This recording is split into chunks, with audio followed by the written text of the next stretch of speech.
आज तक एक भी पार्टी बैकवर्ड की, एक भी बैकवर्ड का नेता आज तक आपने बढ़ने नहीं दिया। राजकुमार सैनी ने 26 साल के युद्ध लड़ते हुए इसी बैकवर्ड के लिए, भजन लाल ने 2005 में मिली हुई टिकट नारायणगढ़ से मेरी कटवा दी कि ये साला फिर बैकवर्ड बैकवर्ड चिल्लावागा, इसकी रस्सी यहीं काटो। मैं फिर भजन लाल का लड़ा देने गया था, मगाई जिस दिन वो थले चौटाला जेल में गया, बंसी लाल ऊपर गया, नमटाए तो मैंने चौथा लाल भी दिया था, पर तुमने वोट नहीं दिए मेरे को।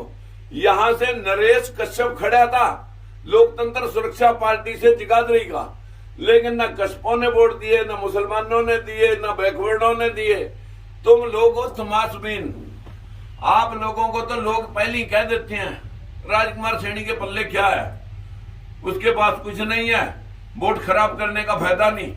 आज तक तुमने वोट खराब करी नहीं और मिला तुम्हें कुछ नहीं। असल में तो तुमने अपनी वोटें ही खराब करी अभी तक। कांशीराम कहे थे क्या फायदा लगा, कांशीराम पार्टी बनाएगा, 2% वोट आए, क्या फायदा लगा पार्टी बनाएगा। कांशीराम ने कहा कि भाई मैं दोबारा 4 से लड़ूंगा। दूसरे इलेक्शन में आगे 5% वोट, लोगों ने फिर कहा कि हम तो फिर हार गए। बोले कहां हार गए, हम 2 के 5 बन गए। तीसरे इलेक्शन में 15% वोट आ गए यूपी में, 15% वोटा में 25 एमएलए बन गए साथियों, 200 कांग्रेस के, 200 बीजेपी के, 25 कांशीराम के।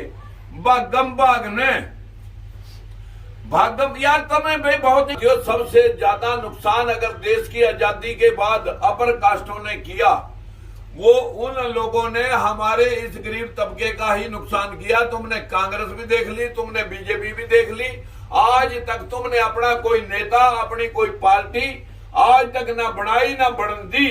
हमारे लोगों की बदकिस्मती ये है कि हमने कभी भी इस बात को नहीं महसूस करा कि भी हमारा भी कोई वाली वारस होना चाहिए था।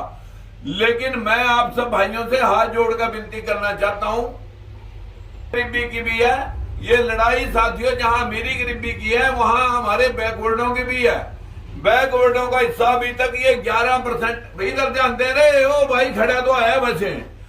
जब देश पर रहा, ये बदकिस्मती है हमारी, हमारे बैकवर्ड समाज का शरीर कहीं पड़ा, दिमाग कहीं पड़ा।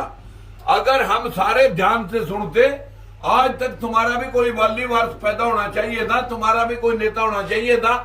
हमारे से लोग टिकटा लेगा, वोट तो लेगे, अपनी रोटियां सेक के तुम्हारे पक्ष में एक शब्द नहीं बोल सके, और जो बोले उनको ढाका दूध में से मक्खी की तरह लोगों ने बाहर, सारी पार्टियों के नेताओं ने बाहर कर दिया।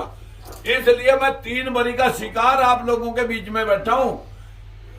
बंसीलाल के बीच में सरकार में से निकाला गया, चौटाले में निकाला गया, और आज आपके सामने बीजेपी छोड़ करके लड़ रहा हूं।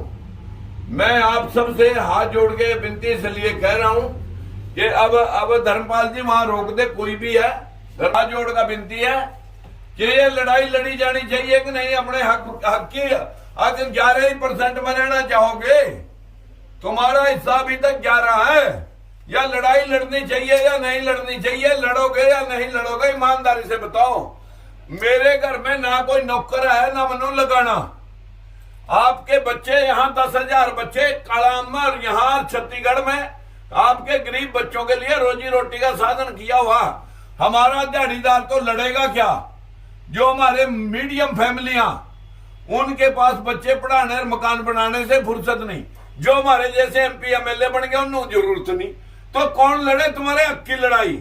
लड़ते हुए 26 साल हुए, 3 बारी सत्ता छोड़ दी। सत्ता मेरा बिजनेस नहीं है, मैं बिजनेस में से पैसे निकाल के आप लोगों के बच्चों की लड़ाई लड़ रहा हूं कि हमारा हिस्सा मिलना चाहिए। यो हिंदू के ऊपर फैसला दे रखा सुप्रीम कोर्ट ने कि हम भारतीय हैं, ना हिंदू थे ना मुसलमान थे।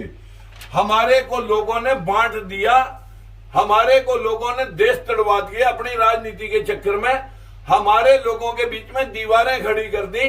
लेकिन मैं अपने भाइयों से हाथ जोड़कर विनती करता हूं, आखिरी सांस तक इस बैकवर्ड समाज के लिए, दलित समाज के लिए, पिछड़े के लिए लड़ूंगा। तुम मेरे पीछे खड़ो ना खड़ो, ये तुम्हारा काम है। लोकतंत्र सुरक्षा पार्टी का मतलब है लोकतंत्र की हिफाजत करना, लोगों के हक की हिफाजत करना, उनकी सुरक्षा करना। यही हमारा धर्म है। अगर हम पैदा हुए इस बात के लिए तो मैं आप सभी को संकल्प देकर के कहता हूं, एक कॉपी दे रहा हूं मैं आपको, ये कॉपी दे रहा हूं मैं आपको। इस कॉपी को पीछे चले जा भाई, आप पीछे चले जा। आप लोगों को भी अपना नेता, अपनी कोई पार्टी बनानी पड़ेगी, नहीं तो 75 साल में हम हाशिए पे खड़े, चाहे वो मुसलमान मजदूर किसान है और चाहे वो हिंदू मुसलमान मजदूर किसान है।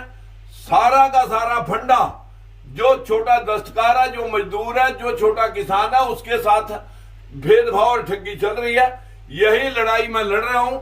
तुम लड़ो नहीं लड़ो ये तुम्हारा विषय है।